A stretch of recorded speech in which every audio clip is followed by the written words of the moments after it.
दोस्तों, अगर आपको सर्दी, खांसी और जुकाम की शिकायत है तो ये नुस्खा बहुत ज़्यादा अच्छे से वर्क करेगा। सिर्फ 1 से 2 बार में ही आपकी सर्दी, खांसी, जुकाम ठीक हो जाएगा। तो आपको क्या करना है, अदरक को पीस के इसका पेस्ट बना के इसका आपको रस ले लेना है 1 चम्मच।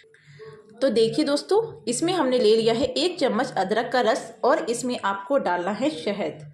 तो 1 ही चम्मच हम लेंगे इसमें शहद। ये देखिए इस तरीके से इसमें शहद भी मिला लेंगे। शहद और अदरक के रस को अच्छे से मिक्स करने के बाद में आपको इसको खाना है सुबह और शाम। सुबह को लेना है और शाम को सोते समय लेना है।